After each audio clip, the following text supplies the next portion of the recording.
Man, there you Walter go. Emerson. Ralph Waldo Emerson. Would it have been? It might have been. I mean, I it's in think it that. might have been.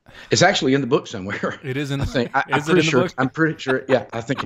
I think it's in the book somewhere. Pretty sure it Well, is. there you go. So that's good. Okay, let me see here. Okay, we are technically live. We are behind the scenes, so it's just the Okay. live stream and things like that. Nobody can see us just yet. Hold on. Let me see transition there. Are you a deer hunter, by the way? Um, It's I the haven't season. hunted deer. No, Okay. I do have a bow, and I plan to. Cool. But I don't have a license, and in You have North an Carolina, interest. you have to have one. And Here too. Here too. oh, I'm sorry. So, well, I brought a friend with me that I asked for that for a reason. So, Gotcha, gotcha. my 6 point that I got, but I'll. Really? Yeah, I was gonna. Mm-mm. Let's see. Hold on. And that. And so while we're going through, I'm just so you know, I'm kind of piecemealing together the video feeds. So during the commercial breaks, just so you know, one of the things that I Yep. do is I run through, and if you have to step out and do your business or anything, that's not a problem. Normally, what I'm Okay. doing is conversing with the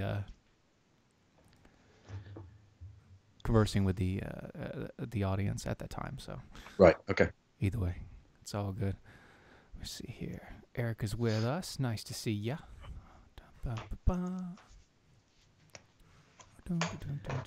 Cool. Oh, good. Everything's up and running. We're doing just fine. Doing All right. just Good. fine. Sweet. Already up on Facebook. Mm-hmm. We are indeed up on Facebook on both the Defenders page and Mojo. Good deal. Mm-hmm. Have you met any of the Mojo guys yet?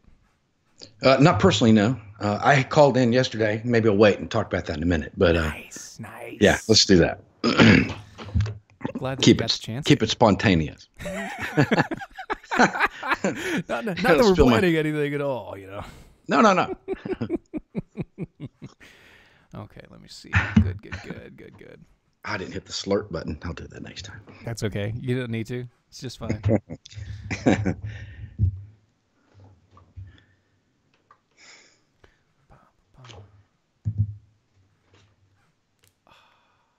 See here. All right. So 15 seconds till we get silence here. All right. Erica said good evening. Very nice. Good evening. Hello. Bum, bum, bum, ba-dum, bum, bum. It's good to know, Matt. It's good to know. All right. I'm going to do some radio silence, and we'll hit it back right when the show starts.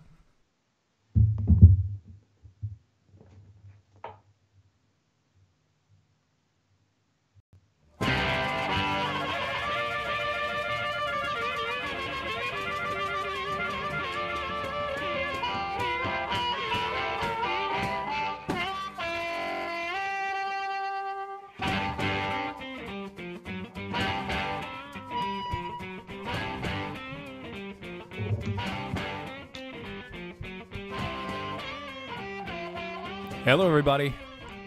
You're listening to the Defenders of American Exceptionalism. We are live. You can find us pretty much anywhere they have a social media outlet, Facebook, Twitters, YouTubes, the MeWe, all the MeWes. You can find the chat rooms there as well. Follow us at DOAE Show. So that's pretty much anywhere that you find the social medias at DOAE Show. You can also find us live playing right now on Mojo 50 Radio. And if you do that, you can also check out the video feed that they have going on their Facebook page, Mojo 50 Radio. That's where you find us there. Along with that, you can go to our website, doaeshow.com. That's doaeshow.com. Become a Defender with us. When you do that, you can go for free. That's becoming a shield bearer. That just sends us gives us your email so we can contact you in case of major emergencies. No, not in case of emergencies. If we have new updates and things like that, you'll be kept in the line. If you do become a full Defender with us, that's $5 a month, $50 a year. And when you do sign up for annually, you get a nice, nifty, free t-shirt. Either the one that I have right here, or hashtag I see what you did there, which is the official hashtag on Twitter for this show. Tonight, I have with me Mac Taylor. Mac Taylor is the author of The Assault on Freedom in America. Mac, how you doing today? Good, good. How about you, Stephen? Sober. Nice. It's not what you said earlier, but okay. Shh. Don't go there. No, All right. joking. All All right. right. Anyway, That was a joke. yes, for anybody that's watching. Right. Yeah. Anyway, Mac, you have a wonderful book, The Assault on Freedom in America. It is forwarded by Jonathan Dunn, which is a great friend of mine. Love that man. Great guy. Awesome guy. Awesome guy, great guy. And you say right here, with a prophetic warning from our first president, George Washington. Right? What's that all about? Well, George Washington warned us that cunning, unprincipled, and ambitious men will seek to subvert the power of the Constitution by nefarious means. No.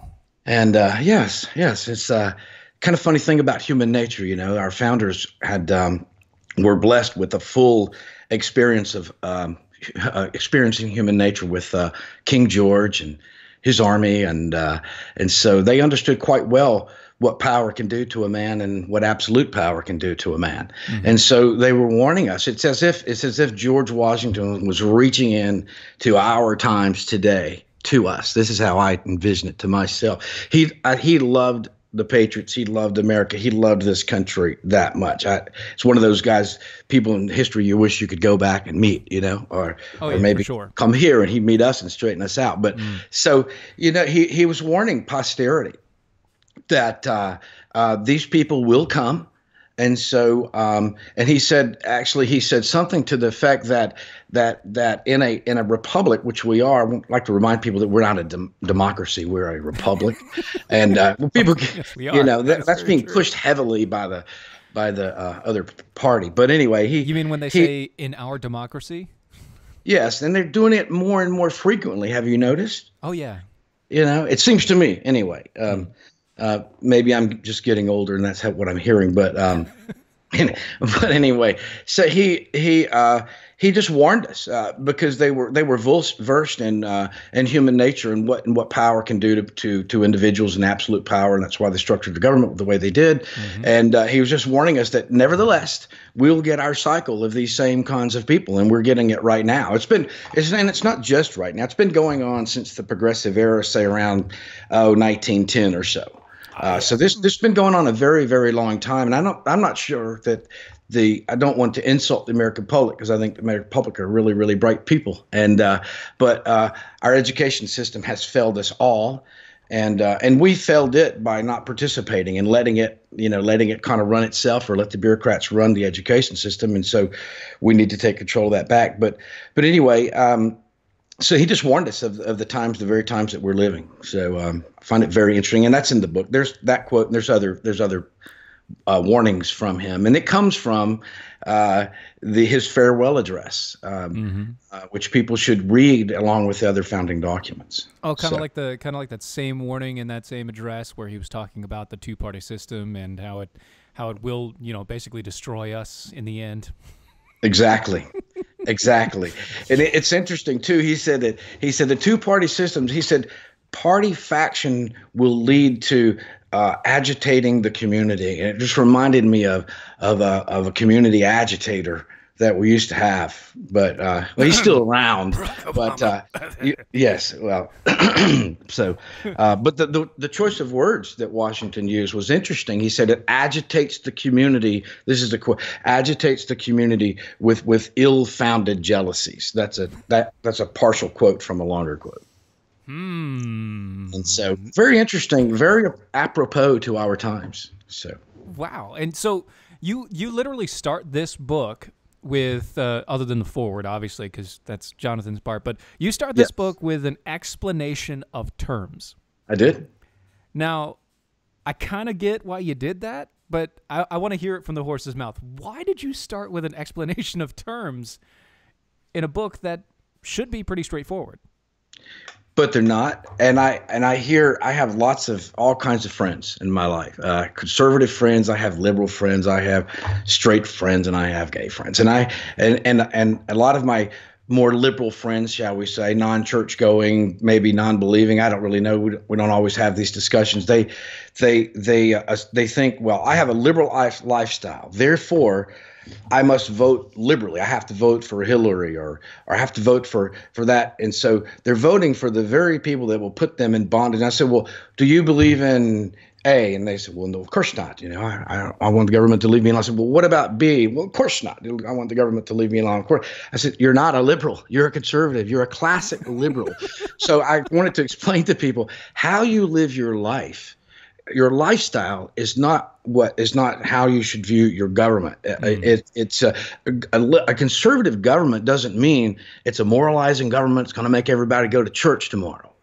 That's not a conservative government. A lot of my friends think if it's conservative, we're going to moralize and we're going to preach at them. And it's not that. It's talking about a conservative, limited government, just conserving the principles of freedom is what it is. And so I felt like that discussion needed to come right up front. And people have really liked that, by the way.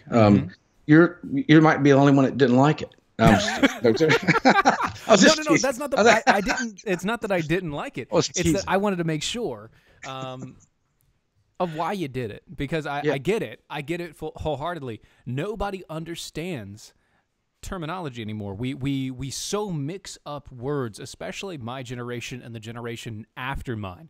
We mixed up so many words. We've confounded the information in such a way that it's just astronomically different than what it was when it was originally conceived. Something that you point out that is just going through the chapters, feeling versus thinking. Yes. And this is part of your social justice warriors. This is parts of your PC culture, politically correct, which is technically not correct. It's socialist and it's communist and it kills people. How this affects how we think and how we work on a daily life. Go over that with me.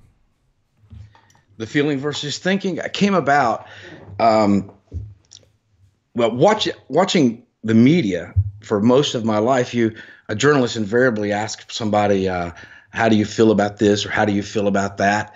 If you watch the Kavanaugh hearings, there were a lot of questions based on feelings to elicit an emotional response.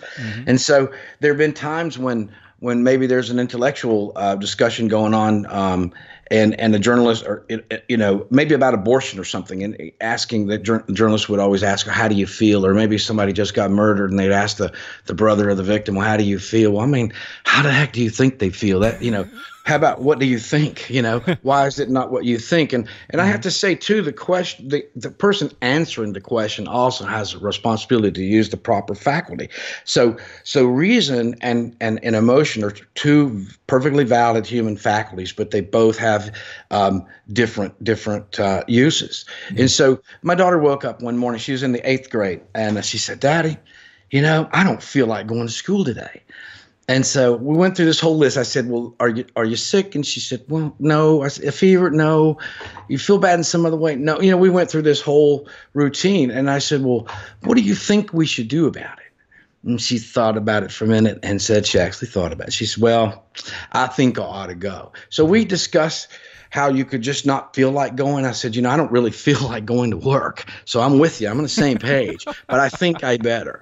And so emotions, attorneys can use emotion in a courtroom to lead a witness to a preferred conclusion. Journalists can also use emotion to lead people. Demagogue politicians can also use emotion to lead and persuade people. And so emotion is not the proper tool if we're discussing our government, for example. We need to be thinking and not emoting. And political correctness is based on emotion. Yeah, but much of the left is based on emotion. But what you're talking about is using foundational truth to think through your life and your processes. And there's so many people today that have never even thought of foundational truths other than how to contradict them. That wouldn't really come across to them, and they wouldn't really be able to understand where you're coming at with that. With that, hold on just a minute. We'll kind of get back to that question here right after this commercial break. Stick with us, guys. We'll be right back.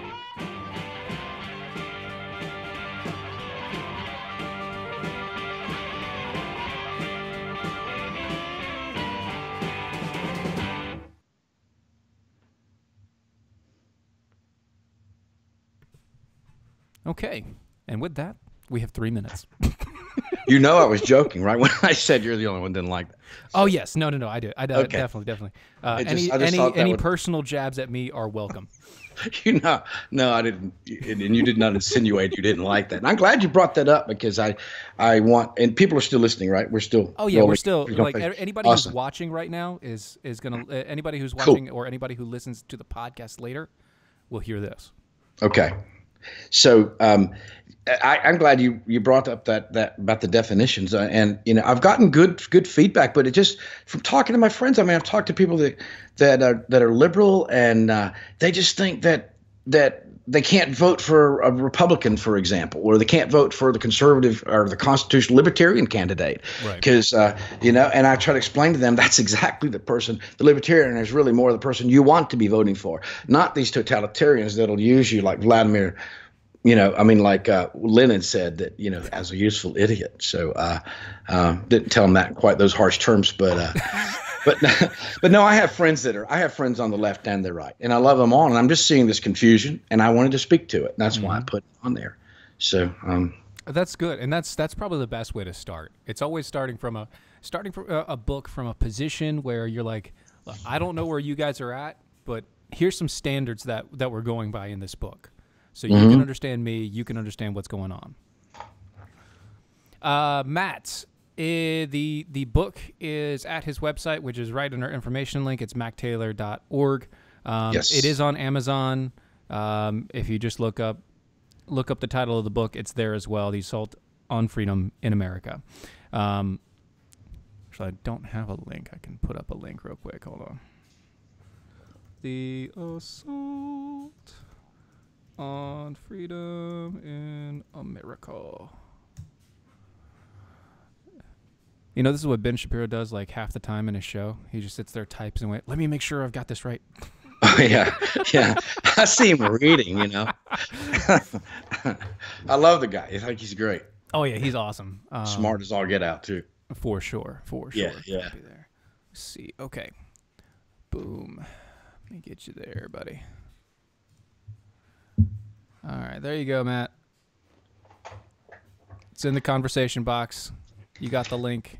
Of course, have to copy and paste it. It didn't show up as a link, so your fault, though.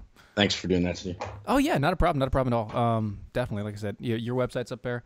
All right, we got 5 seconds. Commercial break's about to end.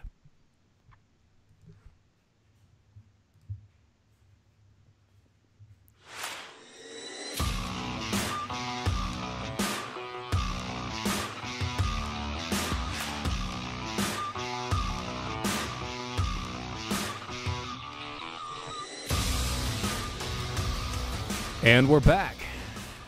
You're listening to the Defenders of American Exceptionalism. Tonight we have Mac Taylor with us, and we're going over his book a little bit here, piece by piece, breaking it down, making sure people understand where he's coming from, why he's doing it, and what he's written, which, by the way, is an astounding book, large print for those people with glasses like myself, which is amazing. Large print. It's the only way I could read it. Oh, yeah. It's the only way I could read my own book. It's the only way I can read it, so it's okay. I'm very happy. Well, it made it look thicker, and I thought that was more impressive. Like a thicker, bigger book. It's a total of what, almost 300 pages. Yeah, doubled up to 6. No, it's only just 300 or so, and that's including. It's heavily footnoted, by the way. So. It is. There's 15 pages in the back at least. There are a good many. I can't remember, 100 and some footnotes there, but yeah. So you got it pretty good there. So the principles of freedom. Yes. Utilizing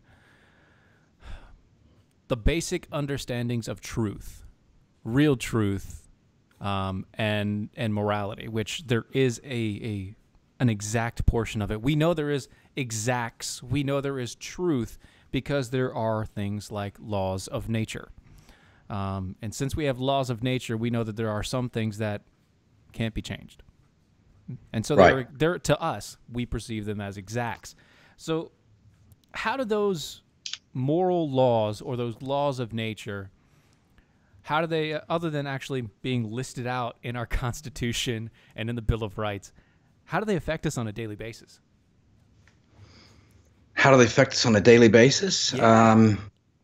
Well, I think that respecting the laws of nature, the moral law, we know that we should be polite with one another and respect each other's opinions and viewpoints. And I'm not sure exactly what you mean by how does it affect us on a daily basis. Could you give me a little more clarification? That's one of those curves I just wanted to throw in there. That's okay. No, I don't mind. Well, but so we have the moral laws. We have the laws of nature and nature's God, right? And that understanding from Thomas Jefferson and how he wrote that out. And then you have, the principles of freedom, which is where you go, a chapter that you go into, Right. How they affect us on a daily life, as in, Well, let me. every day what we do and how we communicate, how we interact with each other, how we go through life, and politically what we have going on in our systems today. How is it that we can utilize these things to make more of an impact? Is what I really I got you. I got you. Yeah.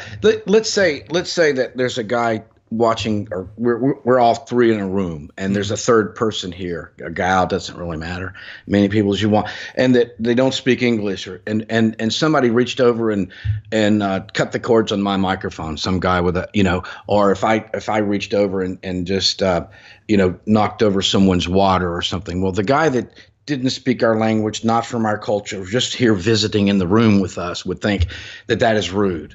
So how does he know that without being in the same culture that we're in? Mm-hmm. He knows it innately as a human being because it's in part of the natural law. It's just like the science principles, like the principle of 2 + 2 is 4. Well, that principle works here, Europe, on the moon. We assume on the moon. Haven't been there to test it, but I imagine it would work on the moon. And so these scientific principles exist in nature, just like principles of behavior or moral behavior exist, and all cultures know this. The left right now is trying to tell us that all behavior is culturally determined. And that's a very, very dangerous road to go down. I think the Nazis tried that and didn't work out very well in the camps. So they, in that small culture, they thought it was okay to do what they were doing, but we know that was wrong. So this idea that the left has what they want to do is they want to rid us of the natural law so that they can then make up the rules of behavior, and they call those rules of behavior political correctness and social justice, multiculturalism, diversity, all these little terms that we're hearing right now.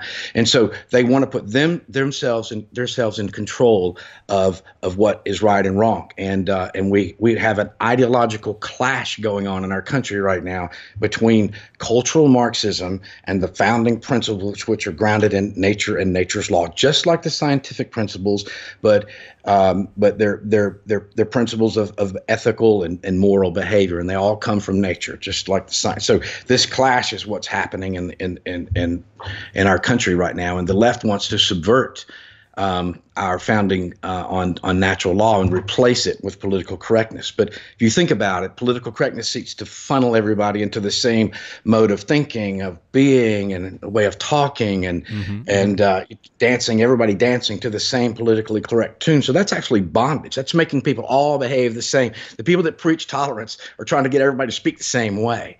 But the principles of freedom offer maximum diversity and maximum liberty, you see? And so there were atheists that fought with founders for this country. Everybody wasn't born again Christian. No, not everybody. And so they weren't. But even those atheists understood at that time that without a foundation in Judeo-Christian ethics and understanding, that without that sort of base morality and understanding of nature's law, all would be lost.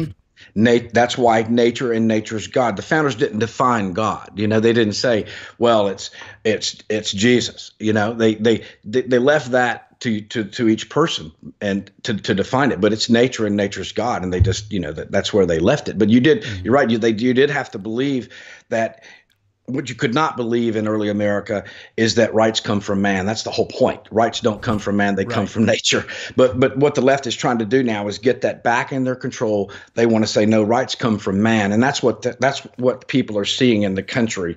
This clash that's going on, this ideological clash. Antonio Gramsci was the founder of Italian communism, and he was part of the Frankfurt School, part of cultural Marxism. And if people out there listening to things that like cultural Marxism and postmodernism, and don't get confused on these new terms that come up every now and then. Think of Marxism as a cake.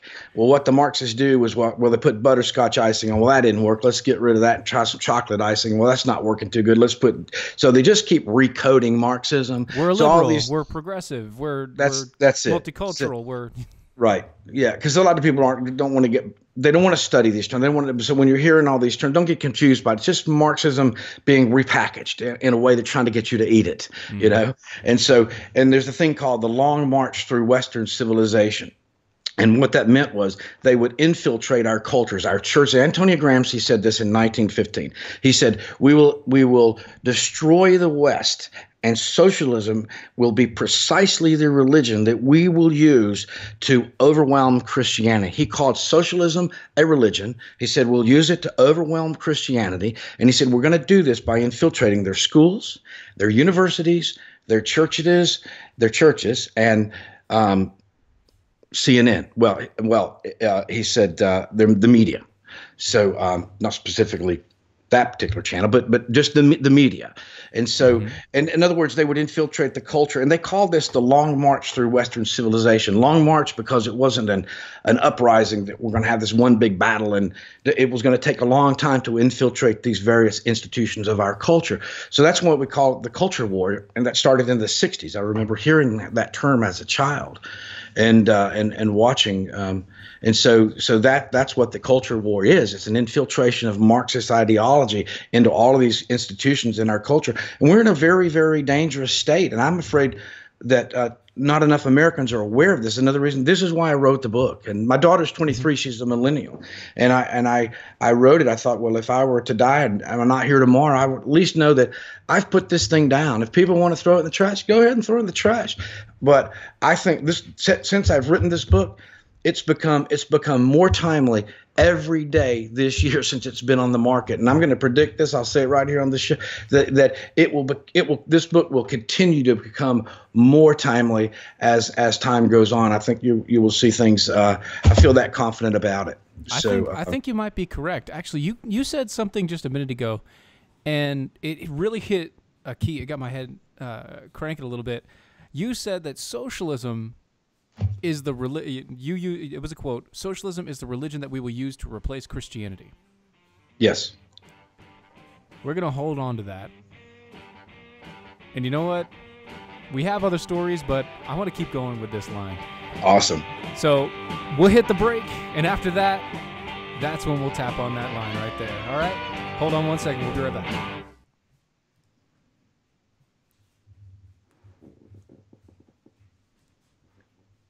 All right.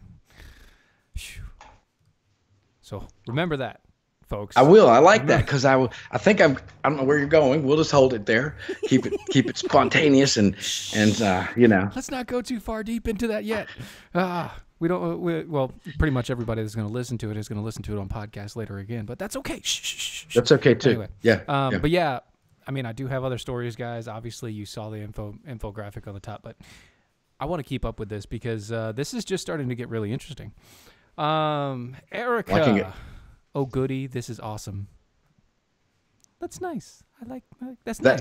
That's Erica's comment. That's Erica. Oh goody, this is awesome. That's awesome. Thanks, Erica. Math on the moon. It's hard enough to do math on Earth. I got you. I'm the same way. Yeah. Who said that? Who's that? Paul over on the Mojo chat. Let me see with here. You, Paul. And he also said, damn, now I want cake. And a conservative cake. I'll be all over that. It's very good, Paul. Very good. Liking awesome. that. Yes, sir. Well, it looks like you'll be getting a couple hits on that book anyway. Good deal. No, but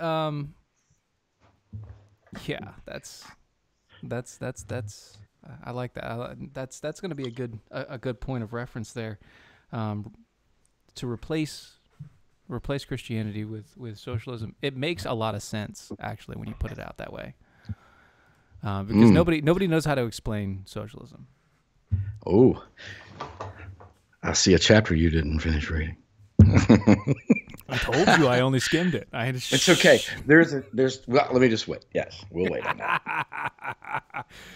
Okay, let's see here. All right. I'm enjoying it. This is good.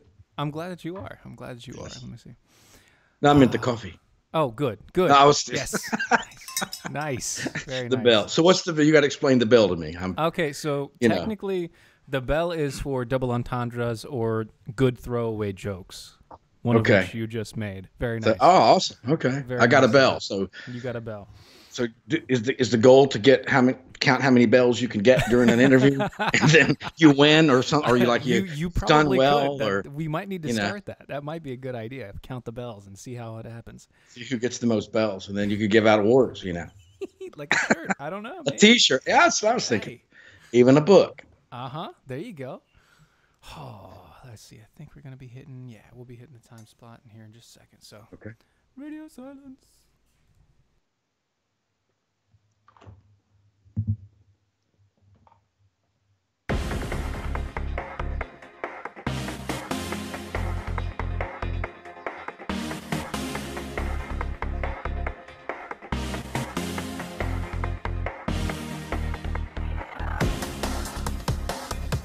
And we're back.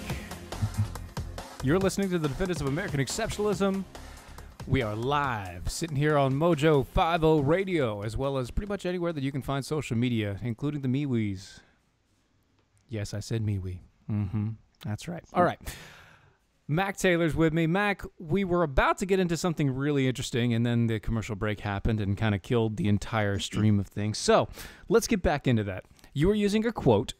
And with that quote, you said specifically, socialism is the religion that we will replace Christianity with. That is something that actually hits quite home. It makes almost perfect sense when you think about how everybody thinks about socialism and understands socialism, because nobody can really explain it very well. They're like, well, it's this thing. It's ethereal. Go a little deeper into that. It's one of my favorite chapters in the book. It's called Socialism, Thanksgiving. No, I don't even know the name of the chapter. What is it? Hang on. Capitalism and Thanksgiving. Socialism, yes. Capitalism and Thanksgiving. Yes. Thanks, Stephen. And I do get into that. The quote, if anybody's just now joining, let me just go back. This was Antonio Gramsci. He was the founder of Italian communism. He hated the West. He was an atheist. Mm-hmm. He hated Christianity, and he just hated the Judeo-Christian founding of the West. And it's hard for me even now to get my mind wrapped around. I don't hate anybody so bad. I don't want to hate anybody, even America's enemies. I mean, we have to deal with them, excuse me, but you can't have hate and love in your heart, in my view. So you got to kind of pick one. So I'd rather pick love, and it doesn't mean you can't deal justly with people that you need to deal justly and firmly with. But anyway, he hated the West so bad that he was part of the cultural Marxist Frankfurt School, and they want to destroy the West and overturn it and turn it into a socialist state. That's Europe, and America's basically the titular head of the West. And so he said in 1915 that socialism is precisely the religion that we will use. This is a quote, that we will use to overwhelm Christianity. And he went on to say in that same quote that we will do this by infiltrating with Marxist principles their schools, their universities, their churches, and their media. And so they began this. This has been happening in America for over 100 years. If you go look at the graduated income tax, for example, which we got in 1913, a lot of Americans don't know there was no income tax between from the founding of this country until the progressive Democrats in 1913 put it in. So the founders didn't put it. Imagine we're not supposed to be even taxed on our wages. Think about that. So, and so many freedoms that we don't have now. We're in way bigger bondage than people realize. But anyway, so he said socialism is precisely the religion, and he called it a religion, which is your point. So, and I think it's really interesting today because when I was talking earlier about this ideological clash, well, think about this. Think about the Christian notion that says, don't covet your neighbor's belongings, wife, husband, whatever, versus they've got more. They're the 1%. They're the 10%. We should be able to take it from them and make everyone equal. So you've got two completely different value systems. And in order to get a person to not if someone sees it wrong to take from your neighbor just because he's got more doesn't mean you have a right to take it. If that person sees it wrong, you're never going to get that person to adopt or meld into the socialist mindset. So the first thing you've got to do is erode Christianity. And that's what's been happening in our country for over 100 years. It's been laughed at, ridiculed. This is why I wrote the last chapter in the book. Any atheists out there, hey, listen up, because I wrote this thing partly for you. It's called Faith is the Logical Choice. It's not a religious tome. It's a rational refutation of evolution. So I challenge you to read it and get back with me because I want to hear how you can knock that chapter down. But that needed to be done because the church has always been ridiculed, and people of faith have been considered to be emotionally bent, not thinking like science. Science is for thinkers, and Christian or the faith or the church is for people that need an emotional crutch. And I think Ted Turner even said as much. So you've got these conflicting ideologies going on. And so Gramsci spoke about destroying Christianity first in order to get people to accept socialism. And you can see this is precisely what's going on. People actually think that's sharing,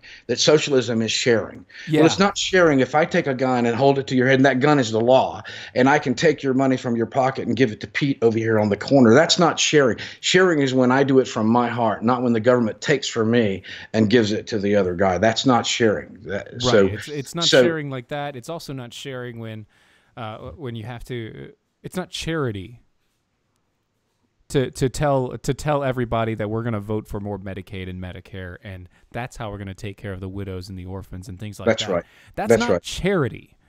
Absolutely. Because it's forced. Right. What I always told my daughter is this. I said, if the government takes it from one, and I'd let her finish the sentence, gives it to one, then I'd let her finish the sentence, then he took it from the other. So the government taking from one person and giving to another is not charity, it's theft. And I cover the issues. What happens is, and this is in that chapter that I can't remember the title of, Socialism, Capitalism, and Thanksgiving. It's three words. I think did I get it right? Okay, good. That's so it's in that chapter. And I discuss how socialism runs contrary to human nature.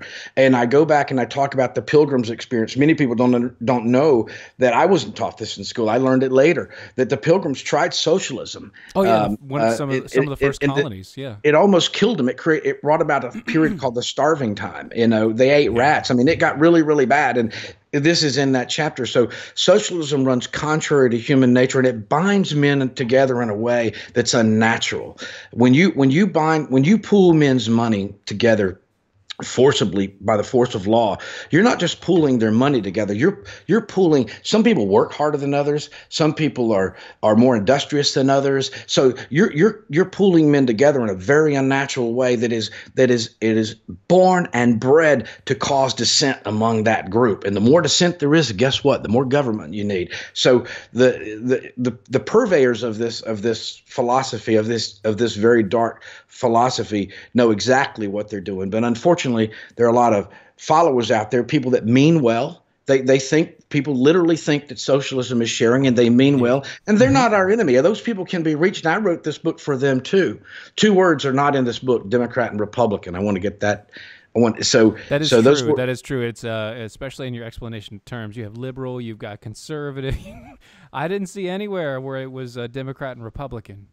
Right. It's not a blue team, red team type book because freedom belongs to everyone. It's not that freedom belongs to a certain group of Americans and not to others. It belongs to everyone. And no matter what your beliefs are, you have a right as an American to believe whatever you want and live your lifestyle as you want. So you just don't have a right to take the reins of government and force it on everyone else. And that's what we need to convince the left of. But well, yeah, but at the same point in time, that's something so ingrained in them that when they see that and when they hear that, when a group of people that have believed something like socialism for so long, they defend it without thinking. That's right. It's the same thing like when they talk about Christianity, they say that, oh, you guys are just, you're just believing without truth. You're believing just That's by right. faith. And it's Absolutely. okay, yes, there are some things by faith that we have to believe. Well, let me ask you there are there's proof in society. There's proof in the laws of nature. What they're really trying to prove is something that's been disproven hundreds of times. Well, if I got that question from somebody, I would ask them, like, say a scientist asked me, maybe Richard Dawkins, and I would say, well, Richard, where are the principles of science? Have you found God's little box where he keeps all these principles? Can you show me that box? Mm-hmm. And he can't show me science. I said, so why do you believe in science when it's something that you can't see?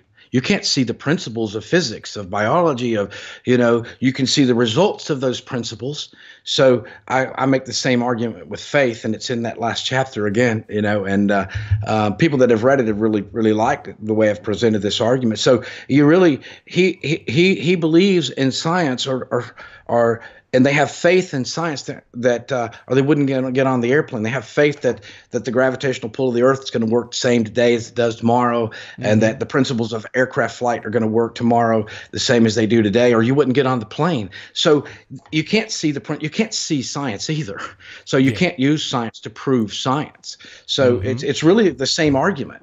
But I think the faithful, I just haven't seen an argument. I always wanted to make the argument because I felt like there was a void there. I felt like that people that are believers should have this idea that it's rational. It's not irrational. And I know we weren't going there, but much on the faith part. But it says, but this is what's happening. We're having this clash between that and socialism, this ideological clash, and so this very discussion that we're having right now, in my opinion, needs to take place on a national level, because this is the core issue.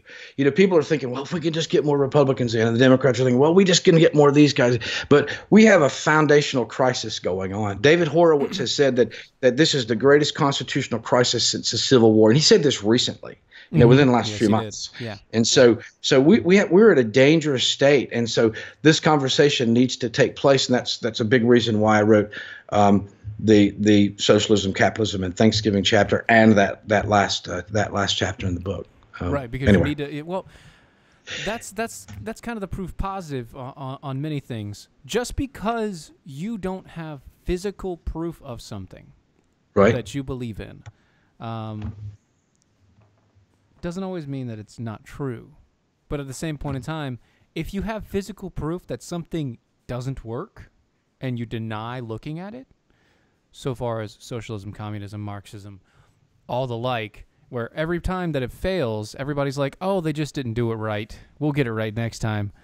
That's right. That is a leap of faith too far.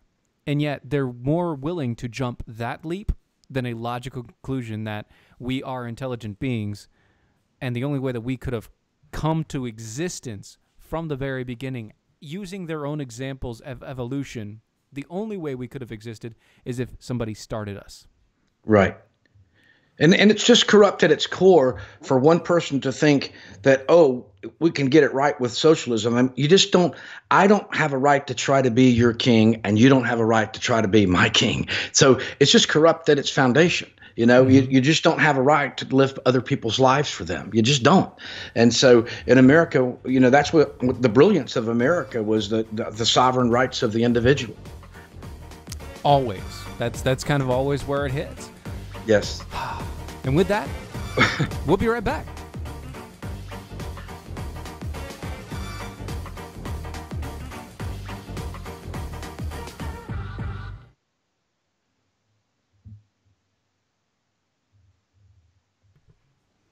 All right, commercial breaks. Yay!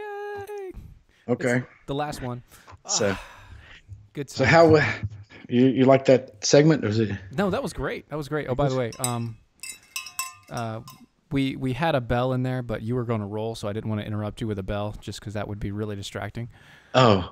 When you said men's bonds, pushing men to bond together unnaturally, kind of get the point. Yeah. Gosh, but I wasn't thinking that at all. You know what I was? That's the what point. I was. That's where. Yeah, that was a good bell ringer. That was a good one. You should have rung the bell. That was Paul pointed that out. So good job, Paul. Yeah, awesome. Thanks, Paul. Yeah, I wasn't thinking that at all, and I wasn't trying to insult anybody out there. However you choose to live your life, you have a right to do so. So even if I have a different view, so I wasn't. But yeah, just putting a slothful guy together with an industrial guy and pooling their money. Well, who's going to win that battle? The guy. Nobody goes into socialism thinking they're going to come out with. Well, everybody that goes into socialism goes into it thinking they're going to come out with more than they put in. Right. The whole point of it. Right. Yeah. People like Hitler. He was an environmentalist. He was very animal friendly. He was a vegetarian. all of those things. All the checklist things, right? He had a lot of checklist things. He was, he was nationalist, which now is seen as bad, but he was a nationalist socialist. Right, and there was a party line. You had to speak. He had a political correct, terminology. Exactly. He had a very PC culture, and you couldn't speak about certain things, and the people that did, they were, killed. Right. Killed. Well, that's the sad thing about the left, and I'm hoping with the book that a lot of people can, because I've got a lot of friends that, like I said, I've got a lot of friends that are on the left, and people are well-meaning. They're not all dark and evil and trying to, they're just not thinking through this, and I think if they would take some time and think through it, they would find they're not on the left really. Right. Right. Well, I kind of hate the left and right. It's really a circle. It's not linear. And it the best diagram that I've ever seen is it's a circle, and there are, but anyway, it's most of them just want to live their lives and be left alone, just as you and I do, Yeah, definitely. But they're afraid if they vote for the, one side, they're going to be told what to do, but they're doing the opposite. They're voting for the very people that will end up telling them what to do. We've seen this repeat in history over and over and over again,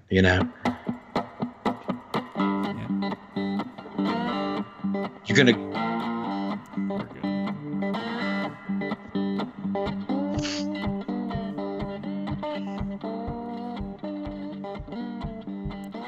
And welcome back. This is the Defenders of American Exceptionalism. It's the last segment. I had a lot of news to go through today, but I don't think I'm going to get to any of it. This has been a good interview. I like it. It's gone longer than I thought, and it's been good for everybody. A lot of education, a lot of process through. I want to talk a little bit about the minimum wage. Okay. Tell me about how you describe the minimum wage in your book. It's the shortest chapter in the book, if I recall correctly. It's 7 pages. Yeah. And it's really discussion of what this government, the game that the government plays, and demagogues in government play with this minimum wage. It's really price fixing, and when you price fix into a market, you're adding artificial numbers into an otherwise organic market, and so you're throwing wrenches into the system, and all numbers in a market have a price discovery mechanisms that like I think I used an example in the book about a number 2 pencil. If I couldn't get you to buy this for $50, if it were a number 2 pencil, then maybe I could get you to pay 10 cents. And so we would discover the price of that pencil. It's what the market will pay for a product, what the market won't pay for a product. Yeah. But when you interject rent control, for example, when you interject games like they're just manipulation games. Again, getting people to emote to conclusions, like feeling versus thinking. That first chapter, all these chapters seem to be diverse, but they really tie together. When the government comes in and wants to fix it at $15 or $20, or I mean, heck, why not just give everybody $1 million and just be done with it? Just give everybody in the country $1 million, and let's just say, all right, be responsible from here on out. I mean, where's the limit? Where's the limit? Just go ahead and give it, print the money and give it to. So when you start injecting artificial numbers into an organic market, because economics is really organic, it's a kind of alive in a way, and it's a stimulus and response thing. Then you start to cripple the system. You start to hinder the system. Yeah. And if you notice, the government never says. The government could simply say, you know what, we just want tax. We won't take income tax from minimum wage earners. Why do they never do that? They always throw it. They're always asking the business owner, always making him look, because they're socialists, and that's how they think, and they always want to push it on the back of the market. Right. So anyway, there's some of my initial thoughts to your. No, that definitely makes sense, and it actually ties into one of your other chapters, which the hidden branches of the government, how bureaucracy really grinds and puts all that red tape and makes things so much more expensive. Yes. It's like, why would we create a system that literally multiplies itself into a point to where it has tendrils in every part of our society, right? To where no matter what you do, you have to deal with government to go through it. Why would we ever do that to ourselves? And like you said, it goes from the push in the early 1900s, back into the progressive era, where we decided that, or where the people that were running the country back then decided that it was going to be more of an administration and less of a service. Right. Well, let's just say that I hated capitalism, and we're planning the scheme with Antonio Gramsci. Of course, he's dead, thankfully, but I wanted to take over a capitalist country, and I had the power to regulate. Well, I'll just regulate, and I would just choke it down to the point where people begin to complain about the system and go, capitalism doesn't work, it sucks. I mean, I can't. My doctor won't do what I want him to do, and I'll just regulate a little more, and then I'll regulate a little more, and then finally they just be screaming, government, please come in and do something, help us out. Okay, you know what? Socialism, we'll just make it fair. We'll give everybody. So this is being done on purpose. I mean, you just regulate it down to the point that people scream and again, not thinking and not looking at what's really going on. It's that hidden hand of government that's I called in yesterday, Doc and his and everyone had a great show. And the 12 hours. Yeah, the 12-hour marathon. It was an absolutely beautiful, awesome thing to do. What a kind gesture to do for people. And people were calling in from all over the country, just excited about their product. And, one guy with a cooler, and there were guys with guns. People were making hot sauce, and I mean, this is just all kinds of products. And then you've got the government just wrenching them down with regulation. And that wasn't the topic. That was my topic. But otherwise, it was a lively, upbeat debate, except for my call. Right. But people need to realize this is what's happening behind the scenes. And so you choke it down to the point that people begin to scream and complain, like they blame their doctor. They don't choke it down. Yeah, they don't. Well, I guess you're not supposed to repeat. I made a faux pas. I'm sorry. Okay, take the bell back. Okay, we have this. I have to unring the bell. All right. So, all right. So, but people blame their doctors. They're mad at the insurance company, and then you end up with crony capitalism, because in order to survive, you end up with crony capitalists. End up maybe paying regulators off, and so so you end up with this mess, and so but this has been done, and this has been done to America and to our country over the past 100 years, and I make the case in the book, and people read it in that chapter again that I can't remember the name of, but that's a socialism, capitalism, and Thanksgiving. Yeah, how's that one? But yeah, so that's what. And John Locke spoke of this in the 1600s. And let me just read something, since you brought this up. This is on page 109 in the book. It says this is John Locke. two treaties of government. Yes. Chapter 11, Section 141, if anybody's interested. So the legislative cannot transfer the power of making laws to any other hands, for it being but a delegated power from the people. They who have it cannot pass it over to others. So this thing that they've done. Whoa! Hold on! Stop right there. But the executive has a phone and a pen. Well, that's right. So I guess with a phone and a pen, you could do anything you want, right? Right. I was told flat out for 6 of the years he has a phone and a pen, and whatever happens, he's going to make it happen. Right. And I think I saw a picture of that same executive lip kissing the guy from Venezuela. I don't know if this was. Did you see that picture floating around the internet? Oh, yes. Was that did I get? Well, I'm victim to some fake news. I think it was cheek. It didn't. It looked cheeky, all right, but I believe it was a very good Photoshop. That's what that was.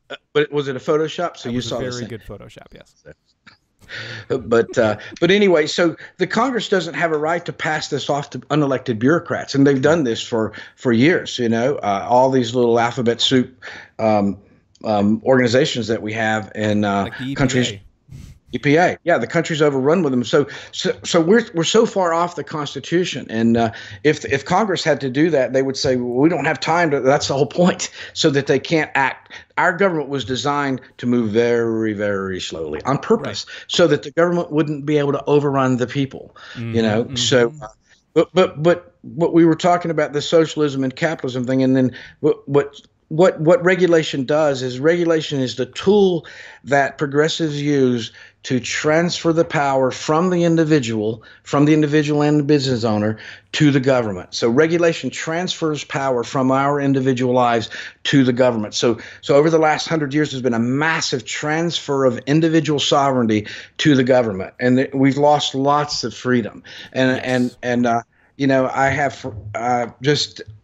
just had to write about it. I just felt so strongly about these things. I just wanted to try to speak to this in a positive way, But anyway, and so I think that's what's happening. And I don't know what we do about Congress and all these little bureaucracies. How we, it'll take a while to get the proper pushback on that. But the funny thing is, most of those little bureaucracies are controlled by the executive branch. They could easily just be wiped out within a day. The president could sign a bill.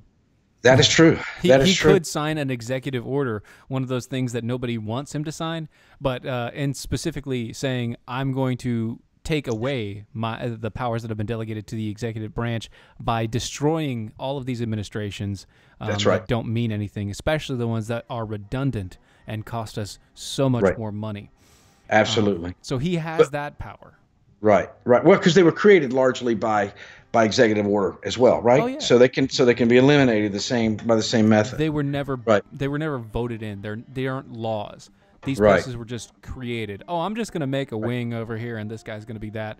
I mean, come on. Can we just have a Grover Cleveland once in a generation? One more, yeah. Once in a generation, and cut us by half, and then the next year cut us by half again, and then the next year cut us by half again. It would be amazing. But that music sound says that the show is over. We have another hour, right? No, sadly not. I wish I did. I want another hour. You want to go another hour? We can go another hour. We can do this. All right, let's get it done. No, Mac Taylor, tell everybody where they can find you. MacTaylor.org is my website. On Facebook, it's Mac Taylor Author, MacTaylor, and the book is available on Amazon.com. It's available at all major booksellers, but Amazon.com is the best place to get it. They'll get it to you in 2 days with Prime. There you go. This has been the DOA show, Defenders of American Exceptionalism. Thank you, guys. Bye-bye.